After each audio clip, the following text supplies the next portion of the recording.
Gusto ko lang magpasalamat sa mga maliliit dyan nga nagre-reels, nga nagpapalo sa akin sa YouTube. At saka yung nahihitulong ko sa inyo, pasensya na dahil hindi naman ako maliit nga tumulong sa inyo. Ito ay para sa mga nagre-reels na maliliit nga nagpapalo sa akin. Na katulad ko na mga hindi naman na mayayaman na vloggers. Maraming salamat. At advice ko lang, kapag nag-upload ako ng video, araw-araw ako nag-upload ng videos ko galing sa YouTube ko, ina-upload ko, ay sinishare ko dyan sa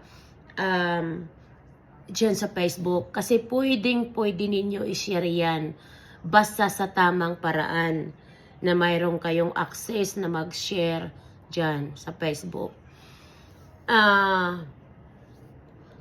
Yung mga kaibigan ko dyan sa Reels o sa Facebook, pag nag-share ako, akala ninyo ay pictures yun. Huwag lang ninyong ilalike at comment. Kasi videos yun. Pindutin ninyo, ay tatakbo yun. Ay didiretso na sa akin sa YouTube. Maraming salamat sa tulong ninyo. Thank you so much.